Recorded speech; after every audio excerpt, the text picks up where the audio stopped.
आपका स्वागत है किस्से कविताएं में। आज सुनिए सादत हसन मंटो की मशहूर कहानी उल्लू का पट्ठा। कासिम सुबह 7 बजे लिहाब से बाहर निकला और घुसलखाने की तरह चला। रास्ते में ये इसको ठीक तौर पर मालूम नहीं, सोने वाले कमरे में, सहन में या घुसलखाने के अंदर उसके दिल में ये ख्वाहिश पैदा हुई कि वो किसी को उल्लू का पट्ठा कहे। बस सिर्फ एक बार गुस्से में या तंजिया अंदाज में किसी को उल्लू का पट्ठा कह दे।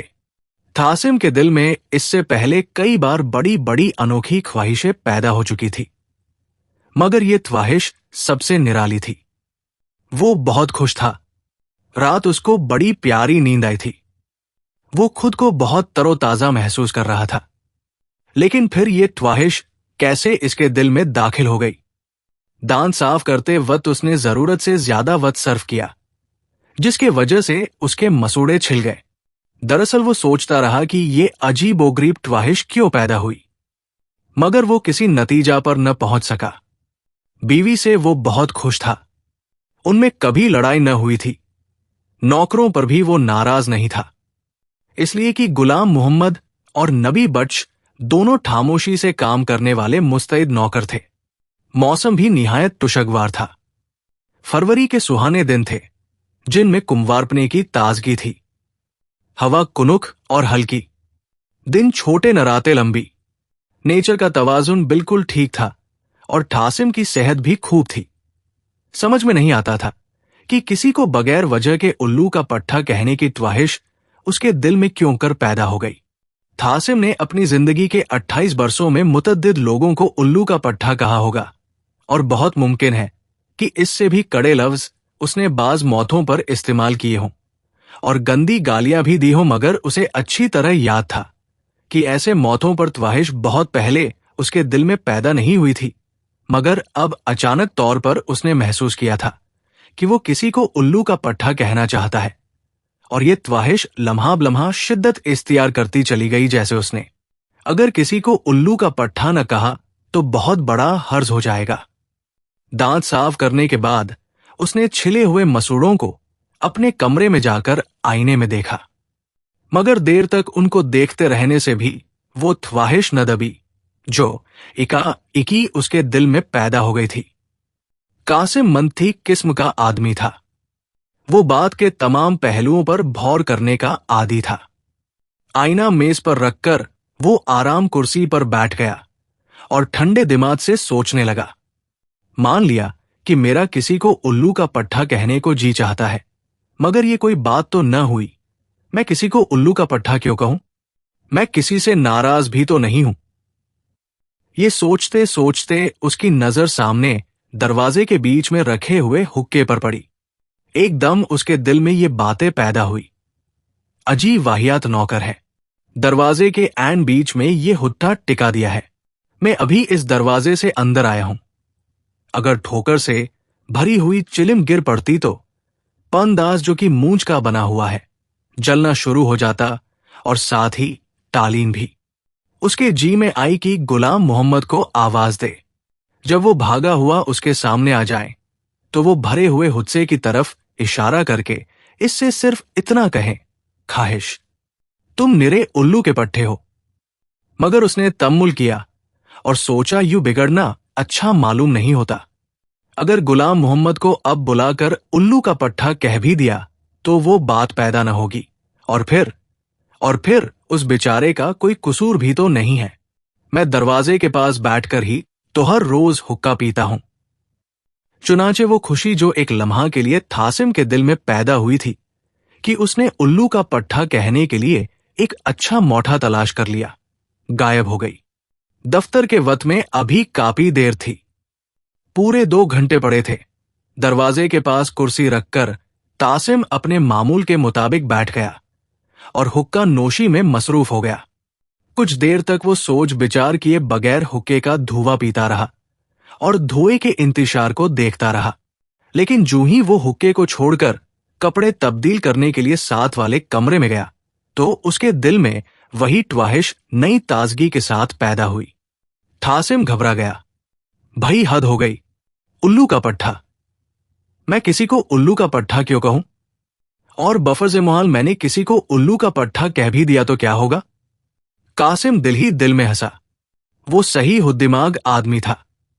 उसे अच्छी तरह मालूम था कि ये ख्वाहिश जो उसके दिल में पैदा हुई है बिल्कुल बेहुदा और बेसरोपा है, लेकिन इसका क्या इलाज था कि दबाने पर वो और भी ज्यादा उभर आती थी। कासिम अच्छी तरह जानता था कि वो बगैर किसी वजह के उल्लू का पट्टा न कहेगा। था ये ख्वाहिश सदियों तक उसके दिल में तिल मिलाती रहे। शायद इसी एहसास के बाइस ये ख्वाहिश जो भटकी हुई चमगादड़ की तरह उसके रोशन दिल में चली आई थी, इस कदर तड़प रही थी। पतलून के बटन बंद करते वक्त जब उसने दिमागी परेशानी के वजह से ऊपर का बटन निचले काज में दाखिल कर दिया तो वो झल्ला उठा। भाई होगा, ये क्या बेहुदगी है? दीवानापन नहीं तो और किया है? उल्लू का पट्टा कहो, और ये पतलून के सारे बटन मुझे फिर से बंद करने पड़ेंगे। लिबास पहनकर वो मेज पर आ बैठा। उसकी बीवी ने चाय बनाकर प्याली इसके सामने रख दी और टोस्ट पर मक्खन लगाना शुरू कर दिया। रोजाना मामूल की तरह हर चीज ठीक ठाक थी।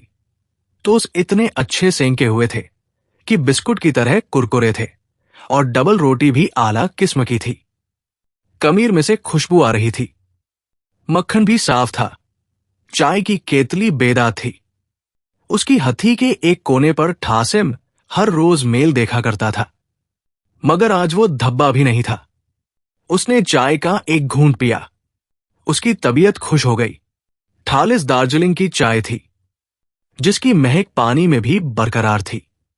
दूध की मिकदार भी सही थी। ठासिम ने खुश होकर अपनी बीवी से कहा, आज चाय का रंग बहुत ही प्यारा है और बड़े सलीथे से बनाई गई है। बीवी तारीफ सुनकर खुश हुई, मगर उसने मुंह बनाकर एक अदा से कहा, जी हां, बस आज इत्तिफाक से अच्छी बन गई है, वरना हर रोज तो आपको नीम घोल के पिलाई जाती है। मुझे सलीठा कहा आता है? सलीथे वालियां तो वो मोए होटल की छोकरियां हैं जिनके आप हर वक्त गुण गाया करते हैं। ये तकरीर सुनकर कासिम की तबीयत मुकद्दर हो गई। एक लम्हा के लिए उसके जी में आई कि चाय की प्याली मेज पर उलट दे और वो नीम जो उसने अपने बच्चे की फुंसियां धोने के लिए गुलाम मोहम्मद से मंगवाई थी और सामने बड़े तारचे में पड़ी थी, घोल कर पी ले, मगर उसने बुर्दबारी से काम लिया। ये औरत मेरी बीवी है, इसमें कोई शक नहीं कि उसकी बात बहुत ही भोंडी है, मगर हिंदुस्तान में सब लड़कियां बीवी बनकर ऐसी भोंडी बातें ही करती है। और बीवी बनने से पहले अपने घरों में वो अपनी माओं से कैसी बातें सुनती हैं, बिल्कुल ऐसी अदना किस्म की बातें। और उसकी वजह सिर्फ ये है कि औरतों को उमूमी जिंदगी में अपनी हैसियत की सबर ही नहीं। मेरी बीवी तो फिर भी तनीमत है, यानी सिर्फ एक अदा के तौर पर ऐसी भोंडी बात कह देती है, उसकी नीयत नेक होती है। बाज औरतों का तो ये शियार होता है कि हर वक्त बकवास करती रहती है। ये सोचकर कासिम ने अपनी निगाहें उस तारचे पर से हटा ली जिसमें नीम के पत्ते धूप में सूख रहे थे, और बात का रुख बदलकर उसने मुस्कुराते हुए कहा, देखो, आज नीम के पानी से बच्चे की टांगे जरूर धो देना। नीम जख्मों के लिए बड़ी अच्छी होती है। और देखो, तुम मौसमियों का रस जरूर पिया करो। मैं दफ्तर से लौटते हुए एक दर्जन और ले आऊंगा। ये रस तुम्हारी सेहत के लिए बहुत जरूरी है। बीवी मुस्कुरा दी। आपको तो बस हर वक्त मेरी ही सेहत का ख्याल रहता है। अच्छी भली तो हूं, खाती हूं, पीती हूं, दौड़ती हूं, भागती हूं। मैंने जो आपके लिए बादाम मंगवा के रखे हैं, भाई आज 10-20 आपकी जेब में डाले बगैर न रहूंगी, लेकिन दफ्तर में कहीं बाट न दीजिएगा। कासिम खुश हो गया कि चलो मौसम्बियों के रस और बादामों ने उसकी बीवी के मसनूई गुस्से को दूर कर दिया और ये मरहला आसानी से तय हो गया। दरअसल ठासिम ऐसे मरहलों को आसानी के साथ इन तरीकों ही से तय किया करता था जो उसने पड़ोस के पुराने शौहरों से सीखे थे, और अपने घर के माहौल के मुताबिक इनमें थोड़ा बहुत रद्दोबदल कर लिया था। चाय से फारिग होकर उसने जेब से सिगरेट निकालकर सुलगाया और उठकर दफ्तर जाने की तैयारी करने ही वाला था कि फिर वही ख्वाहिश नमूदार हो गई। इस मर्तबा उसने सोचा, अगर मैं किसी को उल्लू का पट्टा कह दूं तो क्या हर्ज है। जेरेलब बिल्कुल हौले से कह दूं, उल्लू का पट्ठा, तो मेरा ख्याल है कि मुझे दिली तस्कीन हो जाएगी। ये ख्वाहिश मेरे सीने में बोझ बनकर बैठ गई है। क्यों न उसको हल्का कर दूं। दफ्तर में उसको सहन में बच्चे का कमोड नजर आया। यूं जहन में कमोड रखना सख्त बदतमीजी थी, और खुसूसन उस वक्त जबकि वो नाश्ता कर चुका था और खुशबूदार कुरकुरे टोस्ट और तले हुए अंडों का जायटा अभी तक उसके मुंह में था। उसने जोर से आवाज दी, गुलाम मोहम्मद। थासिम की बीवी जो अभी तक नाश्ता कर रही थी बोली, गुलाम मोहम्मद बाहर गोश्त लेने गया है। कोई काम था आपको उससे? एक सेकंड के अंदर अंदर कासिम के दिमाग में बहुत सी बातें आए कह दूं। ये गुलाम मोहम्मद उल्लू का पट्ठा है और ये कहकर जल्दी से बाहर निकल जाऊं। नहीं, वो खुद तो मौजूद ही नहीं। फिर बिल्कुल बेकार है। लेकिन सवाल यह है कि बेचारे गुलाम मोहम्मद ही को क्यों निशाना बनाया जाए? उसको तो मैं हर वक्त उल्लू का पट्ठा कह सकता हूं। कासिम ने अध जला सिगरेट गिरा दिया और बीवी से कहा, कुछ नहीं, मैं उससे यह कहना चाहता था कि दफ्तर में मेरा खाना बेशक 1:30 बजे ले आया करे। तुम्हें खाना जल्दी भेजने में बहुत तकलीफ करना पड़ती है। ये कहते हुए उसने बीवी की तरफ देखा, जो पर्श पर इसके गिराए हुए सिगरेट को देख रही थी। कासिम को भौरन अपनी गलती का एहसास हुआ। ये सिगरेट अगर बुझ गया और यहां पड़ा रहा तो इसका बच्चा रेंगता रेंगता आएगा और उसे उठाकर मुंह में डाल लेगा, जिसका नतीजा ये होगा कि इसके पेट में गड़बड़ मच जाएगी। कासिम ने सिगरेट का टुकड़ा उठाकर घुसलठाने की मोरी में फेंक दिया। ये भी अच्छा हुआ कि मैंने जज्बात से मतलूब होकर गुलाम मोहम्मद को उल्लू का पट्ठा नहीं कह दिया। उसे अगर एक गलती हुई है तो अभी अभी मुझसे भी तो हुई थी, और मैं समझता हूं कि मेरी गलती ज्यादा शदीद थी। कासिम बड़ा सही हुद्दिमाग आदमी था।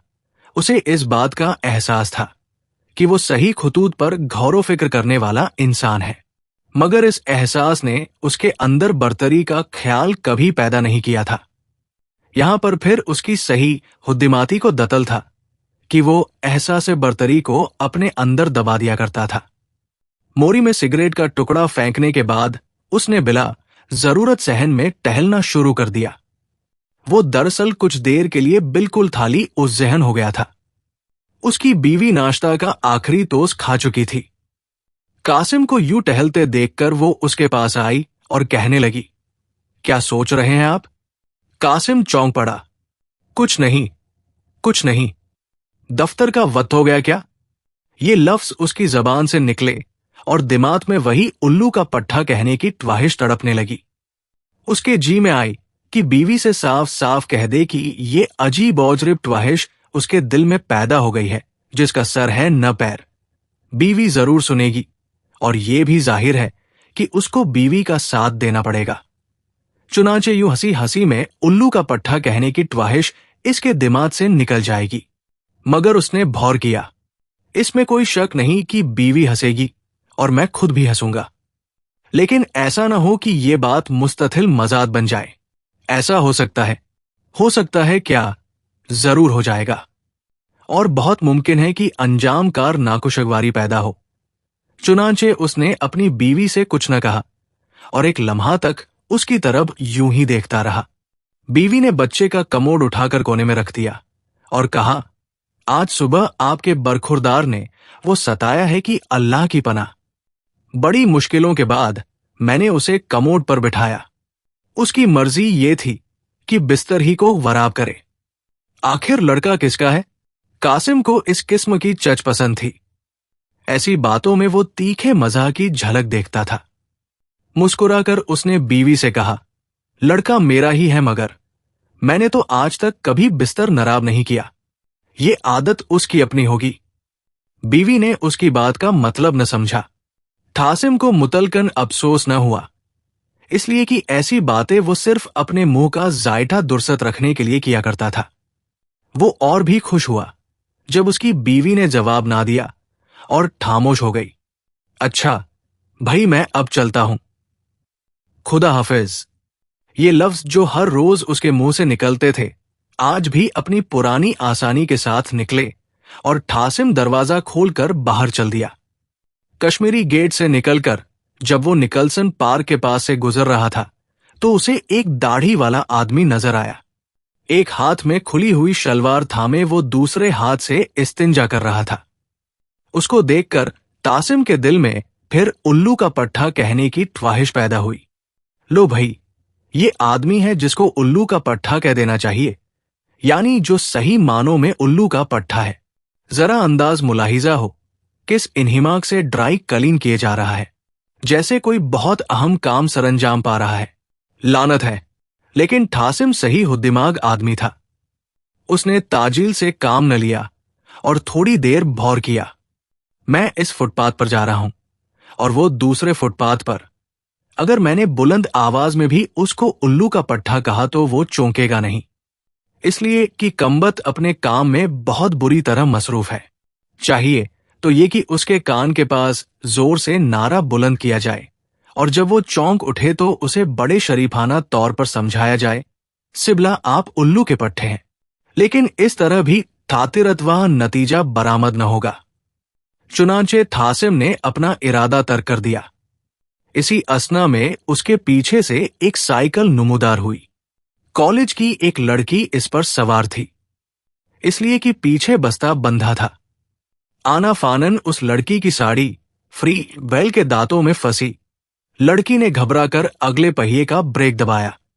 एकदम साइकिल बेकाबू हुई और एक झटके के साथ लड़की साइकिल समेत सड़क पर गिर पड़ी। थासिम ने आगे बढ़कर लड़की को उठाने में उजलत से काम न लिया, इसलिए कि उसने हादिसा के रद्दे अमल पर भौर करना शुरू कर दिया था।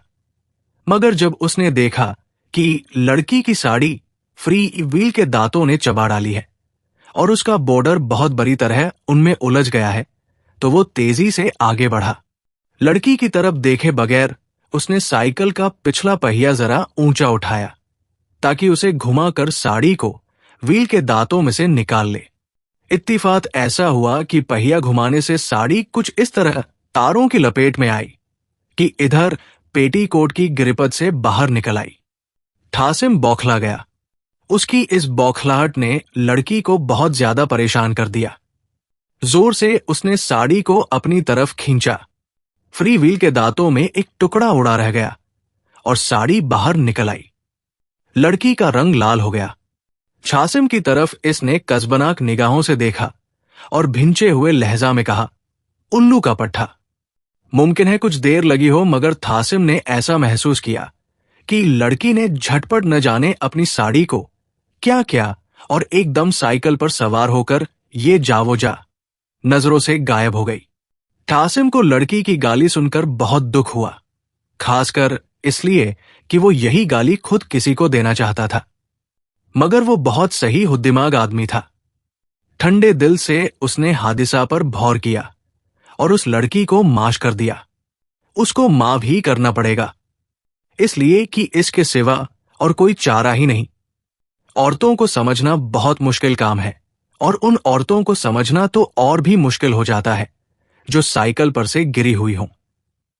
लेकिन मेरी समझ में ये नहीं आता कि उसने अपनी लंबी जुराब में ऊपर रान के पास 3-4 कागज क्यों उड़ेस रखे थे। ऐसी और कहानियों के लिए आप किससे कविताएं पेज को, चैनल को लाइक, फॉलो व सब्सक्राइब करें प्लीज। कोई त्रुटि हो या सुधार की सलाह हो तो अवश्य दें। थैंक्स।